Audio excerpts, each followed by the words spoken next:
함께 나눌 말씀은 로마서 8장 18절로 25절까지 말씀인데요. 17절부터 함께 읽겠습니다. 17절로 25절까지.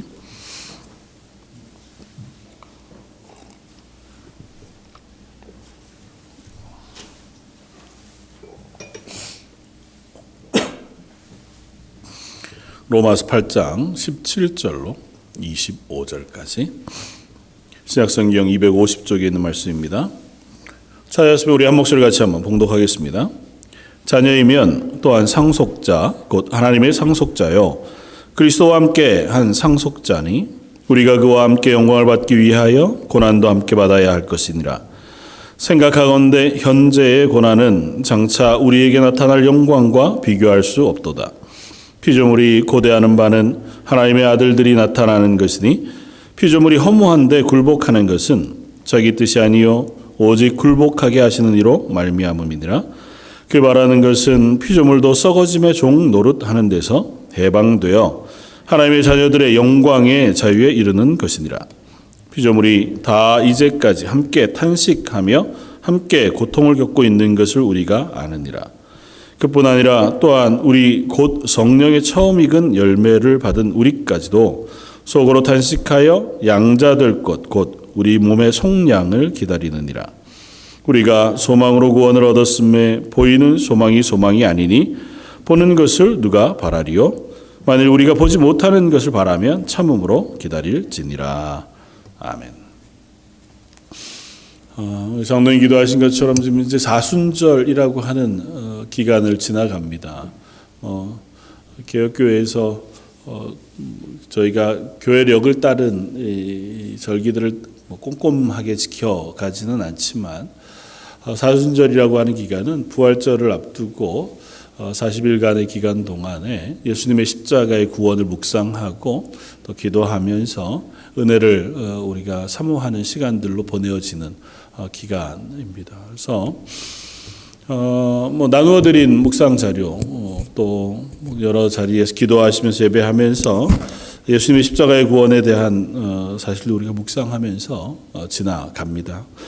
하나님께서 우리에게 베풀어 주신 구원은 말로 할 수 없는 크고 놀라운 은혜이자 그리고 우리가 상상하거나 기대하지 못했던 방법으로 계획하시고 완성하시고 또 기필코 우리를 이끌어 가실 구원이라고 하는 사실을 우리가 깨닫게 되었습니다.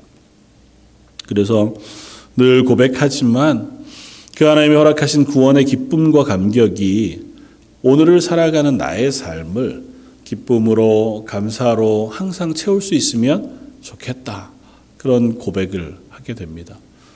그러나 현실은 그렇지 못하기 때문에 하나님의 구원의 크고 놀라운 은혜가 분명히 너무도 크고 놀랍지만 우리는 현실에 닥쳐있는 현실의 삶들 앞에서 자주 그 하나님의 영광, 하나님의 구원의 은혜들을 잊어버리거나 혹은 놓쳐버리고 우리 마음속에 있는 것으로 낙심하거나 실패하거나 혹은 그것으로 인하여 넘어지면서 살아가게 되어지는 사람들인 것을 고백합니다. 그래서 오늘 말씀을 함께 나누면서 하나님의 영광 그리고 하나님이 우리에게 베풀어 주신 구원의 은혜를 한 번 더 우리 마음속에 생각하고 기억하고 또 다시 한번 우리 마음속에 고백함으로 이 땅을 살아가는 그리스도인으로 하루하루를 그 은혜와 영광 가운데 살아갈 수 있는 저와 여러분들 되어지면 좋겠습니다. 사도 바울은 로마서에서 영광이란 단어를 꽤 자주 사용합니다. 그런데 특이하게도 사도 바울은 이 로마서에서 영광이라고 하는 단어를 구원이라고 하는 것과 연관해서 우리들에게 들려줍니다. 그래서 오늘 본문에도 보면 생각하건대 현재의 고난은 장차 우리에게 나타날 영광과 비교할 수 없도다고 선언합니다. 생각해보건대 이 단어는 사도 바울이 당하고 있는 여러 현실 그 앞에서 뒤에 우리가 살펴보겠지만 사도로서 혹은 사역자로서 또 뿐만 아니라 바라보는 성도들의 일상의 삶 속에서 구원받은 그리스도인의 기쁨, 감격, 그리고 하나님이 약속하신 하나님의 나라의 영광에도 불구하고 우리가 만나는 현실은 너무 어렵단 말이죠. 낙심할 만하고 또 그것으로 인하여 흔들리고, 그래서 깊이 고민해 봅니다. 과연 이 고난과 어려움, 우리의 낙심들, 그것이 우리가 받은 구원의 기쁨을 앗아갈 수 있는가 생각해 보니 그럴 수 없다고 하는 결론에 이르렀다는 거예요. 그래서 그 이야기를 오늘 저와 여러분들이 한번 나누어 보면 좋겠다. 성경은 영광이라는 단어를 하나님과 항상 연결해서 우리에게 가르쳐 줍니다. 그리고 영광이라고 하는 단어가 가장 명확하게 보여진 장소를 하나 꼽자면 아마도 출애굽기 40장에 나오는 이스라엘 백성이 시내산에서 하나님의 백성으로 언약하고 하나님께서 명령하신 대로 성막이라고 하는 것을 만듭니다. 그리고 제사장을 세우고 위임하고 성막을 하나님께 봉헌해 드려요. 하나님께서 가르쳐 주신 방법대로, 크기대로, 모양대로 하나님을 예배할 수 있는, 그리고 하나님이 그들 가운데 눈에 보이는 그 장소로 임재하시는 장소인 성막을 완공해서 하나님 앞에 봉헌해 드렸을 때에 성경은 그렇게 씁니다. 하나님의 영광이 성막에 충만했다. 그리고 그 앞서 구름이 그 회막을 덮었다고도 표현합니다. 그러니까 하나님의 영광이 얼마나 그 안에 충만하게 임했느냐 하면 모세조차도 어느 누구도 그 성막 안에 들어갈 엄두를 낼 수 없을 만큼 하나님의 영광의 임재가 충만했다는 겁니다. 사실은 하나님의 영광이라고 하는 표현은 대단히 우리의 현실과는 좀 동떨어져 있는 단어인 것 같아 보여요. 왜냐하면 우리가 살아가는 삶에서 하나님의 영광을 우리의 몸으로, 삶으로, 피부로 체감하는 게 참 쉽지는 않잖아요. 간혹 하나님께서 은혜를 베푸셔서 우리가 하나님의 영광의 그 임재 경험을 하게 되는 때도 전혀 없지는 않지만, 그러나 우리가 현실 가운데 하나님의 영광은 그냥 성경에 나와 있는 단어, 또 우리의 상상 속에 그려지는 이미지로만 남아있는 단어일 때가 많습니다. 근데 그 영광을 한번 설명해 보자면 이런 것으로 설명할 수 있겠다. 손배 목사님은 그런 고백을 하시더라고요. 그러니까 하나님의 영광이라고 하는 것은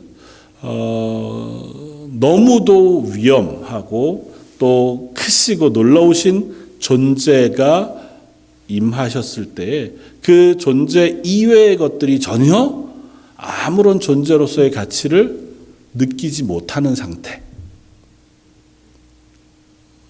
비교하자면 뭐 전혀 비교는 안 되지만 정말 멋지게 생긴 배우가 이렇게 어떤 장소에 나타나면 나머지 사람들은 그 배우의 그 미모에 가리어서 보통은 스스로가 예쁘다거나 혹은 잘났다거나 이런 것들을 이렇게 자랑하기가 좀 안 되는 상태. 좀 이상한 표현인가요? 되게 높은 지위에 있는 사람, 어떤 모임에서 가장 높은 지위에 있는 사람이 그 자리에 오면 뭐 중간 정도쯤 지위에 있는 사람들이 그 자리에서 자기의 지위를 뽐내거나 자기의 힘을 과시하거나 할 수 있는 상태가 안 되잖아요. 그 분이 너무 크니까. 그것을 비교할 수 없지만 하나님은 온 세상의 주권자시니까 그 하나님의 영광이 임하면 그 하나님의 영광 앞에는 그 어느 것도 자기의 존재 가치를 잃어버리는 상태가 되는 거죠. 그걸 또 다른 표현으로 하자면 두려움일 수도 있고 경이로움일 수도 있고, 그리고 그 위험에 압도되는 경험 같은 것일 수 있을 것 같아요. 아주 희미하게나마 비슷한 걸 찾아본 그런 경험이 있다면, 여러분 그런 경험, 굉장히 아름다운 그리고 크고 광대한 자연 앞에 우리가 딱 서면 그것 앞에 모든 게 다 이렇게 놓아지잖아요. 눌려지잖아요. 와, 이 외에는 다른 말 하기가 좀 어려운 상태. 하물며 하나님의 영광이 임하시면 그 앞에 우리가 무슨 말을 하겠어요? 어느 정도 근접할 수 있어야, 어느 정도 우리가 바라볼 정도가 되어야 뭐 얘기도 하고 따라가 보기도 할 텐데, 하나님의 영광은 그 모든 걸 초월해 계실 만큼 크고 놀라운 거란 말이죠. 그러니까 그 영광 앞에 우리가 할 수 있는 것이 없습니다. 그런데 하물며 우리는 그 앞에 죄인이기까지 해요. 사도 바울은 이 로마서를 통하여 그 하나님의 영광이 우리가 사람으로 경험할 수 있는 무엇으로도 주어졌다고 표현합니다. 사실 하나님의 영광 우리가 경험할 방법이 없잖아요. 너무 크고 놀라운. 그런데 바울은 그것을 우리에게 허락하셨다는 거예요. 그리고 그 허락은 구원과 연관되어져서 우리에게 주어지신 바 되었다고 씁니다. 모든 사람이 죄를 범하였음에 하나님의 영광에 이르지 못하더니. 하나님의 영광은 우리 사람들에게 이미 주어진 바 되었습니다. 첫사람 아담은 하나님의 영광 가운데 하나님과 교제하며 사는 사람이었어요. 하나님의 영광이 임하여도 그 영광 가운데 스스로 하나님과 교통하고 교제할 수 있을 만큼 하나님은 우리들에게 은혜를 베풀어 그만큼 지위를 높여주셨어요. 그런데 우리가 저 범죄한 그 순간부터 더 이상은 하나님의 영광을 향해 나아갈 수 있는 자격을 잃었고 나아갈 수도 없게 되었습니다. 왜냐하면 그 영광 앞에 서면 죄는 죽음이니까요. 그러니까 모든 사람이 범죄하였습니다. 하나님의 영광에 이르지 못하더니 로마서를 통해서 어떻게 해요? 그런 우리를 예수 그리스도의 십자가의 보혈로 씻어주시고 예수님의 생명을 우리에게 부어주셨을 뿐 아니라 예수님의 영이신 성령을 우리에게 부어주셔서 우리를 새롭게 하심으로 우리로 비로소 하나님의 영광에 이를 수 있게 해 주셨다. 이것이 사도 바울이 로마에서 우리에게 가르쳐주는 바입니다. 저 여러분들이 여전히 연약하지만 우리들에게 이미 하나님은 하나님의 영광에 이르는 길을 열어주셨다는 거예요. 그리고 우리는 그 하나님의 영광을 바라보고 경험하고 누릴 수 있는 하나님의 자녀가 되었다고 선언합니다. 특별히 오늘 본문 뒤에 로마서 8장 마지막은 그 하나님의 사랑에서 끊을 것이 아무것도 없다고 선언해요. 나의 약함, 나의 죄성, 세상의 어떠한 힘, 천사라 할지라도 그 하나님이 우리에게 열어놓으신 그 영광의 길을 막을 수 없고 하나님 우리에게 베풀어 주신 구원의 은혜를 막을 수 없느니라고 선언해요. 그러니까 저와 여러분들이 이미 그 하나님의 영광을 구원받음으로 누린 사람이 되었고 그 영광을 경험한 사람이 되었다는 선언입니다. 근데 거기에 항상 우리의 고민이 있는 거죠. 그런데 왜 우리는 그 하나님의 영광을 매번 못 경험하는 겁니까? 왜 현실은 하나님의 영광 가운데 있는 게 아니고 여전히 이 땅의 진흙밭에 굴러가는 것과 같은 삶을 살아갑니까? 아주 가끔 하나님의 영광의 그 광채가 조금은 우리에게 비춰질 때가 있어요. 내 마음속에 정말 큰 기쁨으로 기도할 때, 또 안타까움으로 하나님 앞에 나아가서 부르짖고 예배하다가 혹은 찬양하는 순간에 내 삶에 언뜻 하나님께서 우리에게 은혜 베풀어 주시고 그 하나님의 영광의 빛을 비춰주시는 때가 없지는 않지만 너무 간헐적이에요. 나는 항상 하나님의 은혜 가운데 거하고 싶은데. 그래서 사도 바울이 오늘 본문을 통하여 우리에게 권면하고 격려하는 것입니다. 나누고 싶은 첫 번째는 이것입니다. 우리에게 주신 영광은 다른 무엇과도 비교할 수 없다는 것입니다. 오늘 본문 18절은 사도 바울이 이렇게 우리에게 들려줍니다. 생각하건대 현재의 고난은 장차 우리에게 나타날 영광과 비교할 수 없도다. 사도 바울은 다른 것과 비교하기 전에 현재 우리가 당하는 고난과 하나님 우리에게 허락하실 영광을 비교해 보았습니다.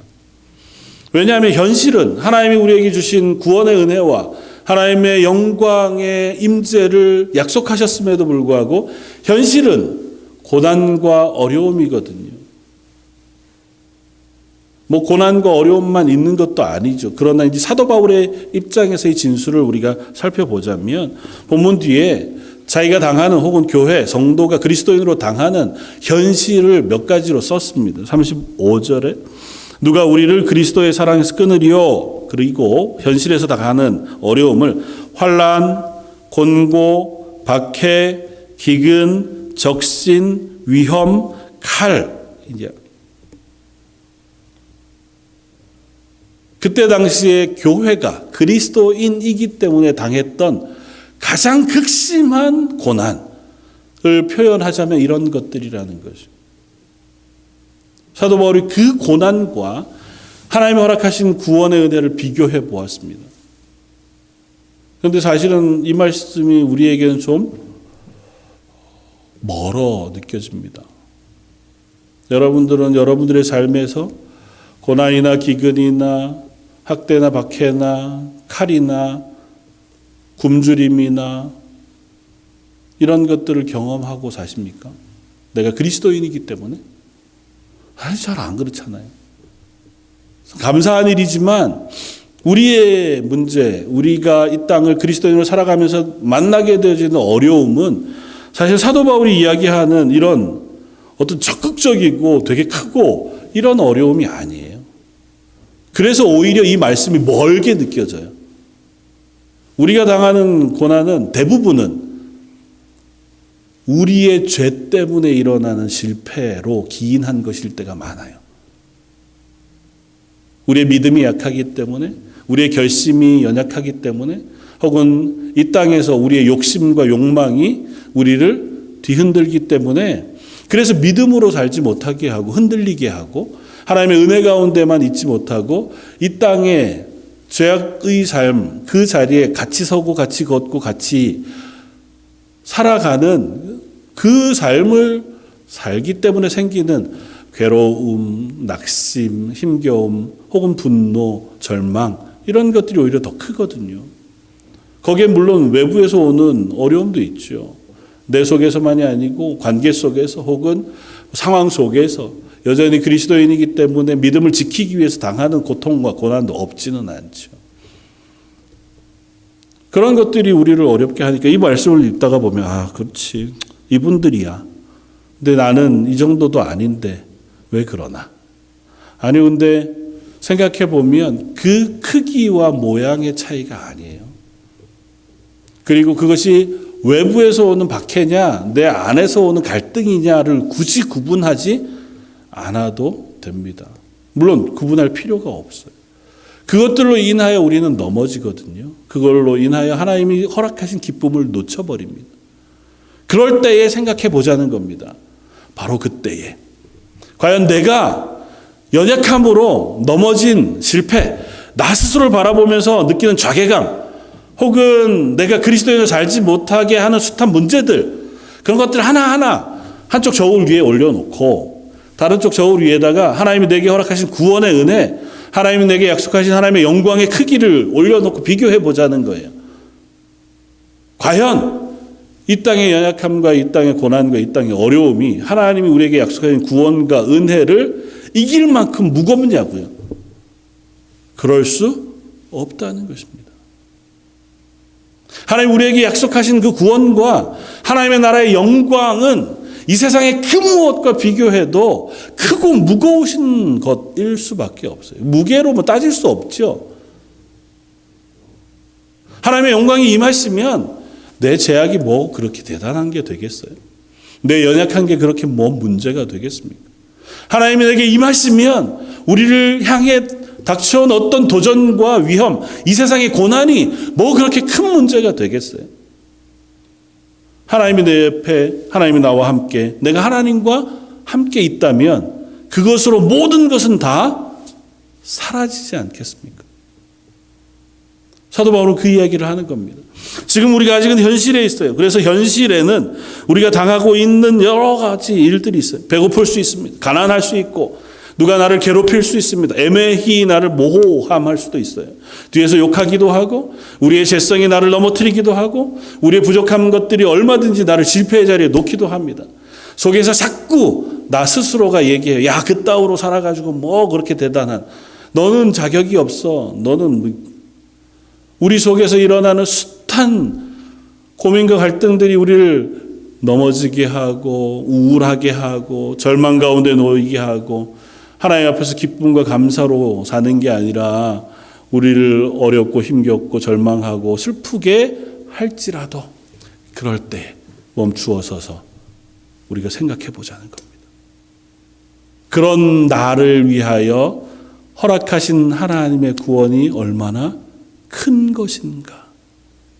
그렇게 약속하신 하나님의 구원이 우리를 하나님의 나라의 영광, 하나님의 영광으로 인도해 주신다는데 그 영광의 크기와 비교했을 때 과연 이것이 우리가 심사숙고하고 고민할 만한 가치가 있는 것인가? 그럴 수 없다는 겁니다. 물론 그럴 수 없다는 결론이 난다고 해서 우리의 감각이, 우리의 마음이 이런 것들을 힘들어하지 않을 수 있게 되냐? 그렇지는 않죠. 우리는 되게 단순한 사람이잖아요. 너무 크고 놀라운 선물을 받아도 바늘에 찔리면 아파요. 되게 웃긴 것이 아주 간단한 상처일수록 더 크게 우리를 아프게 하는 경우들이 많습니다.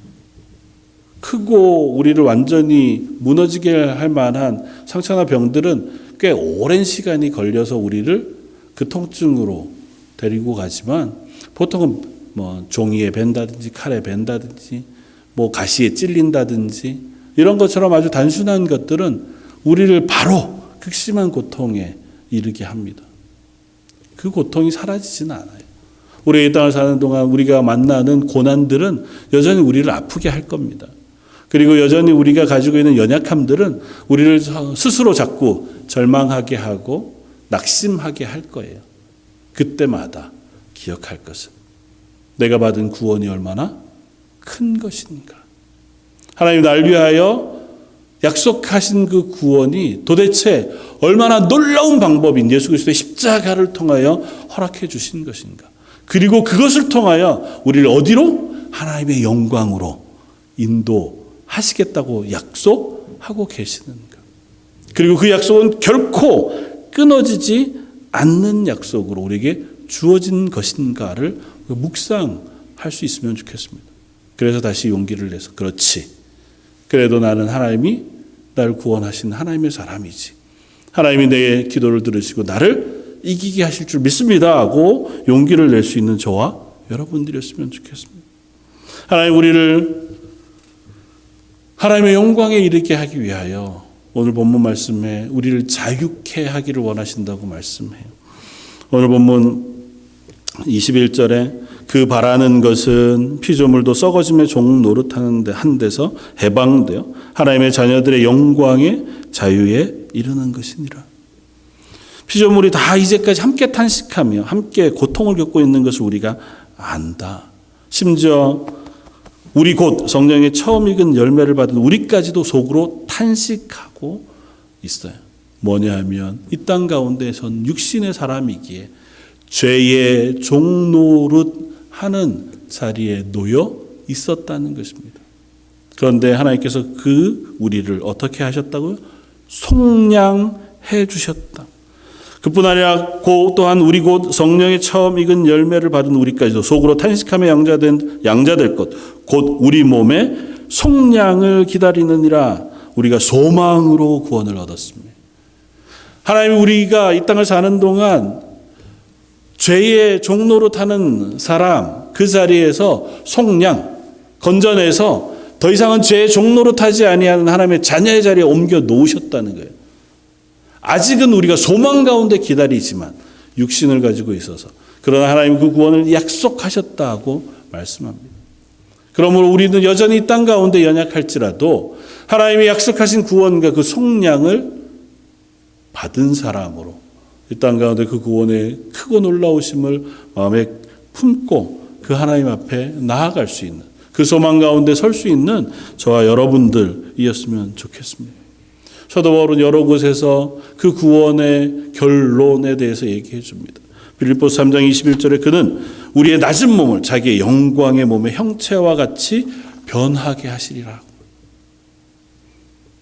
고린도전서 15장 52절에 나팔소리가 나며 죽은 자들이 썩지 아니할 것으로 다시 살아나고 우리도 변화되리라. 이 썩을 것이 반드시 썩지 아니할 것으로 입겠고 이 죽을 것이 죽지 아니함을 입으리로다.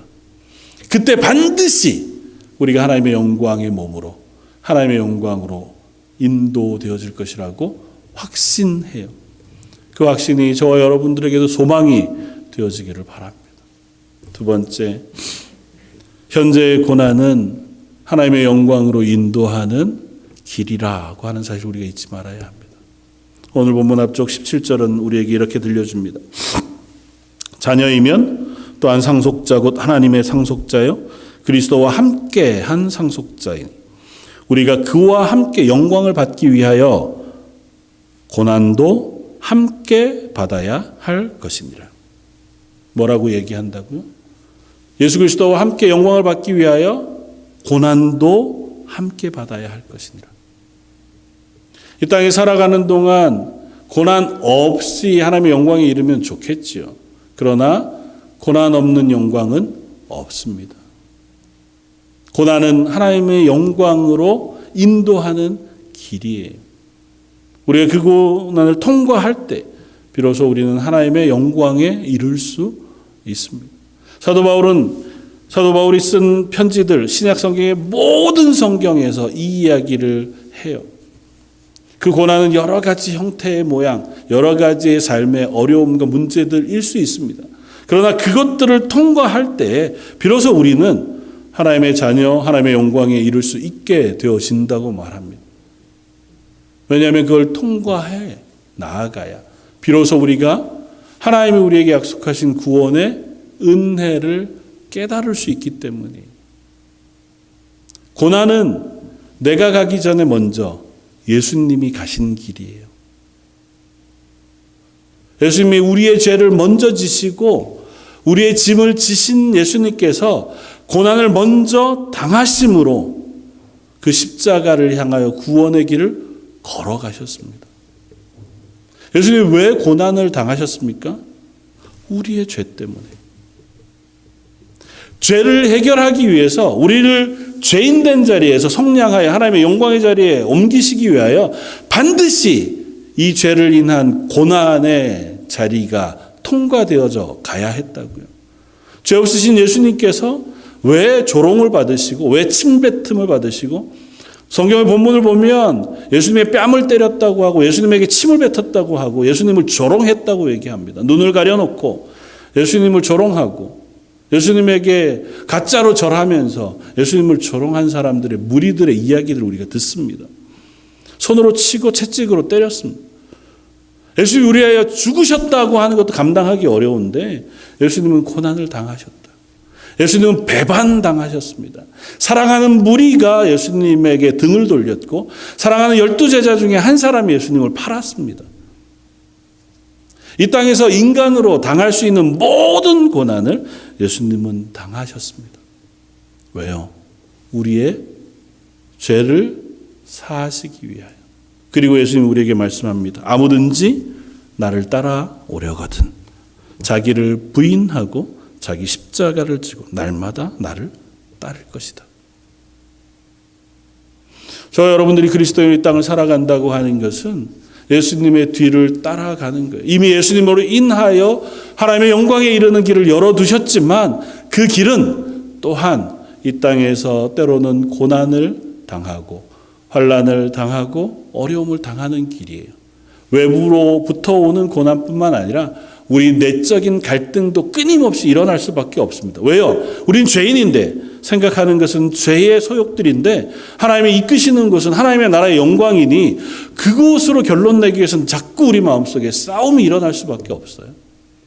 이 땅에서는 잘 먹고 잘 사는 것, 남보다 더 잘 되는 게 우리의 목표인데 하나님이 자꾸 우리에게 참고 용서하고 사랑하라고 말씀하시고 내게 있는 것을 나누어 주라고 말씀하시니 그 두 가치가 왜 우리 속에 갈등을 일으키지 않겠냐고. 그리고 그것이 우리를 넘어지게 하고 아프게 할 수 있죠. 그걸 통과해야 돼요. 그걸 통과해야 비로소 우리가 하나님의 영광을 바라볼 수 있는 눈을 가지게 됩니다.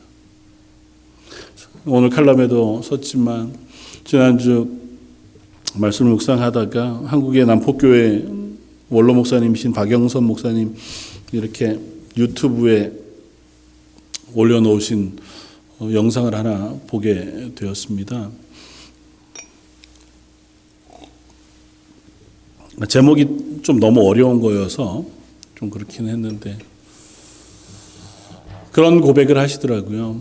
우리가 이 땅을 그리스도인으로 살아가면서 고통하고 아파하고 신음 소리밖에 낼 수밖에 없을 만큼 힘겨운 자리를 지나기도 한다.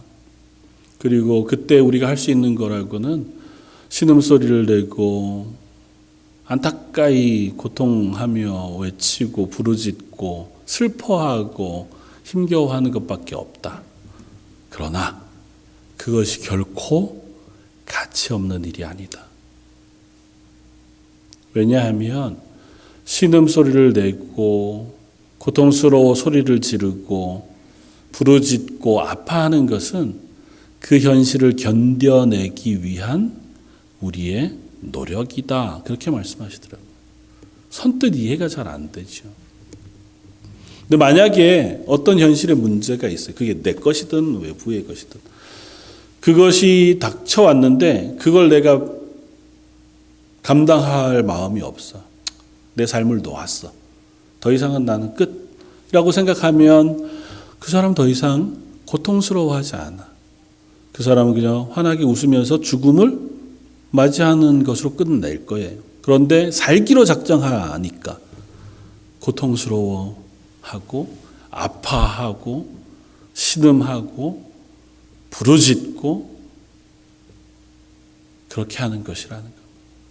그리고 그게 결코 가치 없는 것이 아닌 것이 그 순간 어쨌든 그것들을 견디어내기 위한 애씀의 시간을 보내고 있는 것이고 그 간절한 기도를 하나님께 올려드리고 있는 것이고 그 고통을 지나가면서 그 스스로가 내가 그리스도인 이 땅에 하나님의 사람으로 살아내고 있는 것이니 그것으로 참 충분한 가치가 있는 것이다.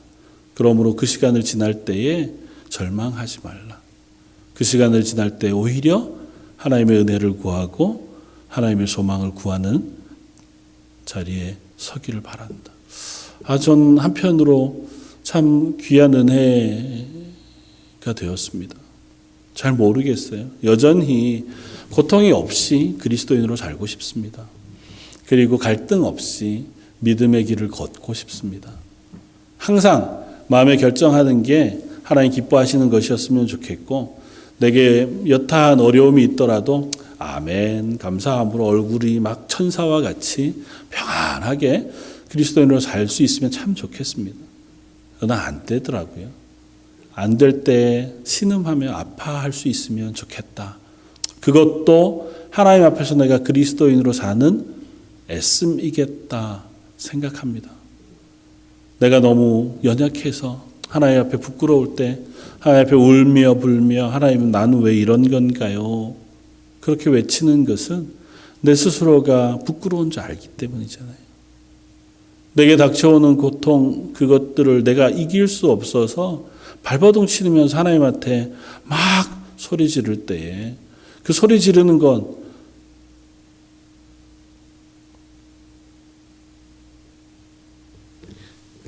그래도 그 시간을 내가 견뎌내려고 하는 마음이 있기 때문이잖아요. 소리를 질러서라도 아프다고 막 괴로워해서라도 그 과정을 통과해 가려고 하는 마음이 있기 때문인 줄 압니다. 믿음의 사람으로 살아가는 동안 세상에 그냥 여타한 삶도 동일하겠지만 특별히 그리스도인으로 사는 동안 만나게 되어지는 삶도 고난일 수 있습니다. 어려움일 수 있고 좌절일 수 있고 낙심일 수 있습니다. 그러나 그 과정이 하나님의 영광으로 우리를 인도해 가는 줄 믿고 잘 이겨내고 또 잘 힘을 내어 걸어갈 수 있는 저와 여러분들 되시기를 바랍니다. 그리고 마지막으로 그런 우리의 고난과 영광의 시간은 예수님이 함께 하고 계신 시간이라는 사실을 우리가 잊지 않았으면 좋겠습니다. 오늘 17절에 자녀면 또한 상속자 곧 하나님의 상속자요 그리스도와 함께 한 상속자이니 우리가 그와 함께 영광을 받기 위하여 고난도 함께 받아야 할 것이니라. 우리의 고난의 자리, 그것은 어쩌면 예수님이 가신 고난의 자리에 함께 하는 것입니다. 반대로 우리가 아파하는 고난의 자리에 예수님께서 임마누엘로 함께 하시겠다고 약속하시기도 합니다. 우리가 고난의 자리에 섰을 때 비로소 예수님의 고난에 동참하게 되기도 합니다. 아주 거룩한 고난이 아니다 하더라도 우리는 우리의 아픔을 통해서 예수님이 당하신 고난의 무게와 고난의 크기를 가늠할 수 있습니다. 저희 교회가 섬기는 선교사님 중에 김학희 선교사님이라고요. 연변에서 사역하시다가 북한 사역을 하시다가 지금은 추방되셔서 대만에 가 계셔서 그곳에서 이제 대만 교회 중화권 선교뿐만 아니라 이제 북한을 향한 선교를 계속하고 계신 선교사님 계신데요. 저희가 선교사님 만나러 갔을 때 또 북한에 들어가려고 했을 때에 사고가 한 번 있었습니다. 그래서 선교사님이 그 승합차 의자 내리는 그곳에 손가락이 끼셔서 왼손 두 번째 손가락, 첫 번째 마디가 끊어지셨어요. 그래서 함께 막 병원에 가서 어쨌든 봉합수술을 잘 하려고 애를 썼다가 결국은 봉합수술이 안 됐습니다. 그래서 끊어져서 지금 손가락 끝에 한 마디가 없으세요. 그래서 생각할 때마다 너무 죄송합니다. 저희가 갔을 때, 저희가 그 차에 같이 타고 있었을 때. 그래서 전화 드리고 죄송하고 뭐 이런 이야기를 하면 처음 그것 봉합되지 못하고 그냥 그 겨울을 지나실 때 굉장히 많이 고통이 있으셨다고 하더라고요. 그러면서 그 다음에 고백하기를 이 상처를 통해서 참 하나님이 내게 은혜를 많이 베풀어 주셨습니다. 고백을 하세요. 다른 건 아니지만 이 상처가 자기는 예수님의 흔적으로 내게 주신 것이라고 생각합니다. 그렇게 고백하시더라고요.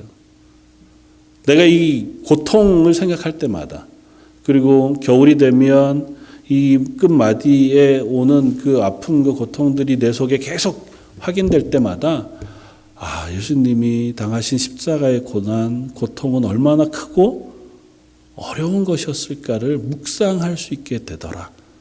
그래서 오히려 목사님, 전 이거 너무너무 감사한 예수님의 흔적으로 제가 가지고 있습니다. 그렇게 고백하세요.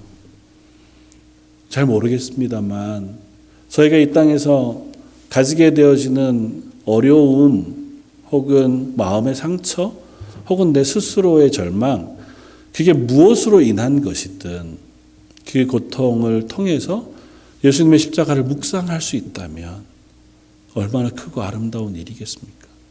내가 실패하고 내가 잘못한 것일 수 있죠. 그게 무슨 상관이 있겠습니까?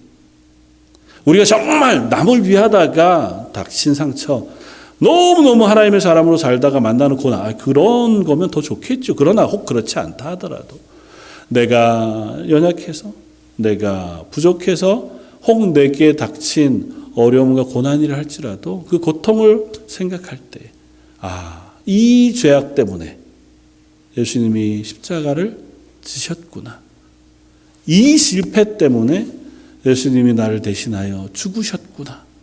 예수님이 당하신 그 고통과 고난이 이것 때문이었구나 하고 묵상할 수 있다면 비로소 우리는 그 아픔과 고통, 그 실패가 지나가 버리는 것으로 끝나는 게 아니라 하나님의 은혜를 묵상하는 자리, 예수님의 고난에 동참하는 자리로 변화되어질 수 있을 줄 믿습니다. 뿐만 아니라 말씀합니다. 우리가 하나님의 영광도 함께 받게 될 것이라고요. 이 땅을 통과하면 우리는 하나님의 영광의 나라에 들어가게 될 것이고, 그 영광은 예수님과 함께 그 자리에 들어가는 영광입니다. 그리고 그 영광은 내가 귀하고 높아서 받는 영광이 아니고 내 옆에 계신 예수님이 귀하고 높으신 분이어서 나도 함께 받는 영광이에요. 옛날에 얼마 전에 그런 얘기들이 있었다 그러죠. 백마병이라 그러나요? 사람들이 자기를 보고 막 환호하니까 와, 내가 왕자, 백마탄 왕자인 줄 알았는데 보니까 내 등 위에 있는 왕자한테 환호하는 걸 그 밑에 있는 말이 착각해가지고 나 때문에 환호하는 게 아닌데 나를 환영하고 환호해주는 줄 착각하는 사람들이 있다고. 그게 우리예요. 하나님 나라 가면 우리가 하나님의 나라 영광을 경험합니다. 나 때문에요? 아니고 내 손 잡으신 예수님 때문에. 예수님의 영광이 그 옆에 있는 나에게 부어지는 거예요. 예수님의 생명이 내게 부어지니까 예수님 손 잡고 따라 들어가니 그 문이 활짝 열려지는 것이고 그 안에 잔치에 참여하는 것이고 그 영광에 동참하게 되는 거예요. 우리는 그 하나님의 영광에 들어갈 수 있는 자격을 예수님 때문에 얻은 사람이고 예수님과 함께 하기 때문에 얻은 사람이라고 하는 사실을 잊지 말아야 합니다. 그래서 이 땅을 살아갈 때에도 나는 연약할지라도 이미 내게 허락하신 하나님의 구원과 은혜 그리고 그 영광은 크고 놀라운 것인 것을 알아서 내가 낙심할 때마다 또 실패할 때마다 혹은 어려울 때마다 그런 나를 위하여 구원해 주신 하나님의 구원을 묵상하고 그 하나님이 약속하신 그 구원의 크기를 기억하면서 하나님 오늘도 다시 일어나 하나님의 사람으로 살겠습니다. 그렇게 다짐할 수 있는 저 여러분들 되시기를 주님의 이름으로 축원을 드립니다. 다시 한번 기도하겠습니다. 생각하건대 현재의 고난은 장차 우리에게 나타날 영광과 비교할 수 없도다. 저희가 이 땅을 사는 동안 때로는 저희의 연약함으로 또 때로는 우리가 믿음을 지키기 위하여 만나게 되어지는 여러 어려움과 절망과 아픔과 고통들이 없지 않음을 고백합니다. 하오나 그 모든 자리를 통과할 때에 나를 위하여 죽으신 예수 그리스도를 기억하고 나에게 약속하신 구원의 은혜를 붙잡아 소망 가운데 이 땅의 삶을 살아가기를 원합니다. 하나님 예배하는 모든 성도들에게 하나님의 나라의 영광을 비추어 주시고 그 은혜를 부어 주셔서 그 하나님의 손 붙잡고 이 땅을 그리스도인으로 살아가는 하루하루가 되게 하여 주옵소서. 오늘 말씀 예수님 이름으로 기도드립니다. 아멘. 찬송가 310장을 함께 찬양하시겠습니다.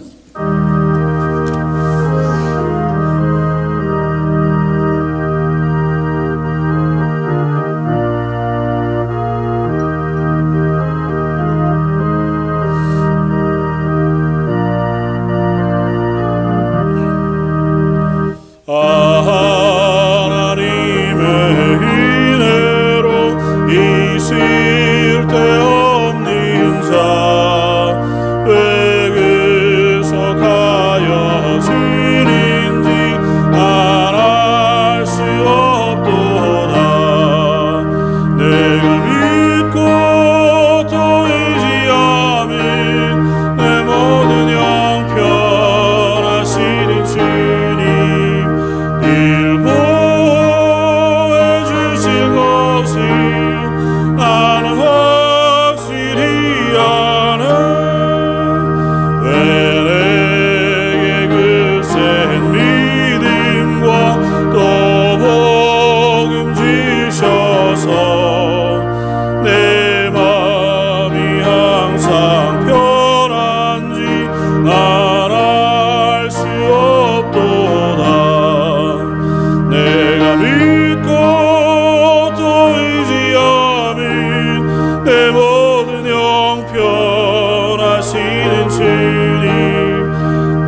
교회 강구 말씀 주보를 참고해 주시면 좋겠습니다. 지난주에 공동회를 통해서 우리 장로 안수 집사 권사님들 피택했습니다. 우리 한 분 장화식 집사님과 을 장로로, 또 세 분 김화식 집사님, 박재현 집사님, 하명희 집사님을 안수 집사로, 또 박순옥, 윤유광, 이은경, 이인혜, 최순아 집사님 5분을 권사로 피택했습니다. 그래서 교육 시간이 지나고 또 장로님들 특별히 노회 장로고시 지나고 나서 빠른 시간 안에 우리 임직하도록 그렇게 하겠습니다. 위에서 기도해 주시고, 특별히 새로이 세워지신 우리 중직자들은 우리 앞으로 우리가 함께 교육하는 시간들을 우리가 가지게 될 것이지만 공식 예배, 수요 예배, 또 새벽 기도회에 한번 열심을 내어서 나와주시면 좋을 것 같고, 우리 부활절 지나고부터는 수요일 예배 기도, 또 주일 예배 때에도 우리 피택되신 분들 함께 목회기도 할 수 있도록 그렇게 세우도록 하려고 합니다. 그래서 기억하시고 너무 걱정하지 마시고 함께 교회를 섬기는 일에 수고해 주시고 위에서 기도해 주시길 부탁을 드립니다. 다음 주일은 종료주일입니다. 그래서 종료주일에 성찬 예식을 진행합니다. 기억하시고 기도로 준비해 주시기를 부탁을 드리고, 그리고 종료주일 지나고 나서 4월 11일 월요일부터 16일 토요일까지 고난주간은 한 주간 동안 특별 새벽 기도회로 모입니다. 기억하시고, 특별히 고난주간 우리가 특별하게 예수님의 십자가를 묵상할 수 있는 특별한 기간이니까요. 함께 기도하면서 묵상하면서 또 보낼 수 있도록 그렇게 해주시면 좋겠습니다. 선교지를 위해서, 성도들을 위해서, 또 우크라이나와 같이 전쟁이 있는 땅들을 위해서도 기도해 주시기를 부탁을 드립니다. 이상입니다. 제가 한번 기도하고 예배를 모두 마치겠습니다. 지금은 우리 주 예수 그리스도의 무한하신 은혜와 아버지 하나님의 그 크신 사랑하심과 성령님의 위로 교통하시고 은혜 충만히 부어 우리로 그리스도인으로 살게 하여 주심이 머리 숙여 예배하는 모든 성도들과 그들의 가정과 자녀와 하는 일들 위에 지금부터 영원까지 함께 계실지어다. 아멘.